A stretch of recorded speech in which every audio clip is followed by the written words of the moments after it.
All right, so still a little bit sick, so I'm sorry for my weird voice, but I want to read a message today. And one of my Beyond Tells members, who I happen to be very fond of and who has an extreme dedication to the game, posted today that he was quitting being a professional poker player. And I wanted to read to you his post and comment on it, because I think it's a very, very responsible and good way and good example of the way to approach this game. So he says, after 2 years as a professional poker player, I have managed to make enough money to support my Min Pincher dog. I don't know what that is. Some sort of dog, I'm assuming. Fortunately, I gave myself a deadline that if I hadn't won a major tournament in under 2 years, then I would go back into information technology as a Microsoft database developer. Today is that day that I have reached my deadline. Making a living as a pro poker player is very, very, very difficult. I have made a lot of money playing cash, so when you start to add up tournament entry after tournament entry, it starts to add up, and pretty soon a lot of money is gone. Today I was offered a full-time position as an SQL server developer, making about the same as when I left to play poker full-time.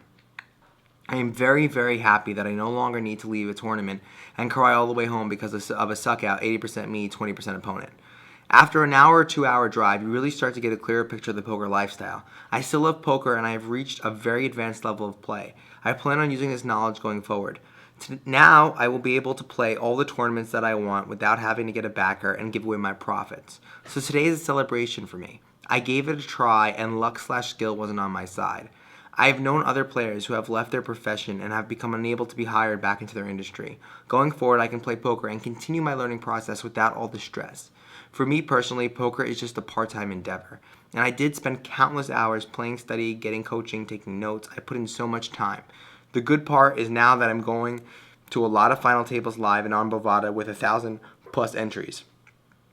But it has only happened after 2 years of hard work. Now, this is a really great message, and there's a couple things why. First, I love the fact that he set this really clear intention. Right? His intention was to play poker. He's going to give himself 2 years. He's using cash to fund his tournament's success, and he's hoping to pick off a major tournament. And after 2 years, he looks back and he realizes it doesn't work. Right? One of the things I loved also about that statement is there was no complaints. No, it's all poker's fault. I was running bad. It's the fault of everyone else. I didn't have any help, or this game is just too hard to beat, or I'm unlucky. No complaints. He took full 100% responsibility for what he set out to do and whether or not he accomplished it or didn't accomplish. And in reality, there's so much gold inside of this statement. You have no idea. Also, it's really hard to play poker professionally, especially with tournaments. He was doing very well in cash, and he just wanted to use that cash money to kind of fund his tournament play. And this is a very vicious cycle because a lot of variance in tournaments. It's hard to play professionally, and for every one player who set out and did this and made it, there's probably 50 players who didn't. And I'm responsible for people playing professionally, right? I'm responsible for people quitting their jobs and playing poker professionally, and some of you I know who are playing professionally are watching this video. I'm probably responsible for 10 to 20 times more of telling people not to play professional poker, and that poker is not for them, and it's something that they should give up, and it's something that they should give up a professional lifestyle. I believe the game's incredible, and you should be playing the game. I'll teach my kids to play and my kids' kids to play, and I believe poker should be in every school in the country. But playing poker professionally is this incredible grind. And for the person out there who doesn't mind sitting in a casino with no sunlight, hacking around, 40 hours a week with a stable hourly rate, and they feel that that's better than their job, I applaud them. And that's for a very specific kind of person, not to mention the level of skill and dedication it takes to get there. And there's this incredible glorification of what it means to be professional poker because of the fact that, you see all these online players who kill it and crush it, and they look to I'm sorry, not online players. You see these players on TV who are crushing it, and, they're living the lifestyle. But these players are not only not professionals, they're hedged by so many different things. They've got so much money coming in from different streams that it's much easier to play. And the true professionals out there who are just sitting there and grinding away, table, I have the utmost respect for them because it is not an easy thing to do. And I really appreciate Greg's ability to kind of call this out, set an agenda for himself, and when he didn't stick to that agenda, to give up. Most people would make excuses. Most people would say, oh, I'll give it another year, another 3 months, another 5 months. He set out to do something, he realized it wasn't for him, and he completed. And in another version, another cosmic gallery or cosmic galaxy, interstellar mode, there is a Greg Wilson out there who probably did, cash in a major tournament and did do very well. And I ultimately believe that for like 99.99% of people, poker is a great source for supplementary income. It's a great source where you have a hobby that is something that you love, something that you feel alive when you're doing it, that can also produce money and also can make you money.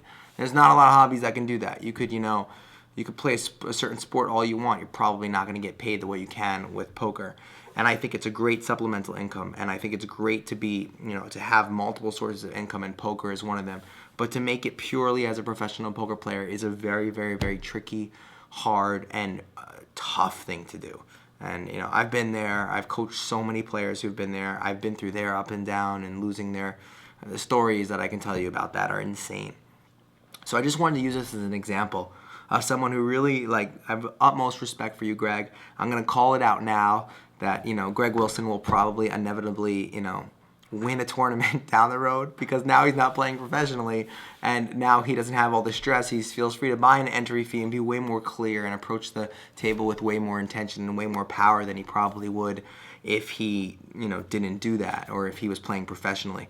So I'm going to call it out right now. I'm going to see, hopefully Greg will, take down a tournament at some time, because I know he loves the game and I know he's going to continue to play the game. But I wish you the best of luck, and I wanted to make this video not only for YouTube but for you. I just have an incredible level of respect for that decision. It's something that I very rarely see, and the way you phrased it was great. And also, for those of you, anybody it's not giving up, it's making a choice. He made a very strong choice, and when he reached that, he didn't. Most people can't do that. Most people can't stick to their word or give their word to something and 2 years later really stick to it. So just, the utmost respect for that. I know a lot of you are interested in this professional and poker topic, so I'll make this part of some sort of professional poker series where I can interview people and talk, like I was supposed to do 5 years ago and never did. So this will be like episode 3 or 2 or whatever. Anyways, any questions, comments, please below. Schoolcards.com/signup. I don't know how many times I'm going to say it. Schoolcard.com/signup. Got some really amazing stuff coming shortly. That's about it. Thanks for watching.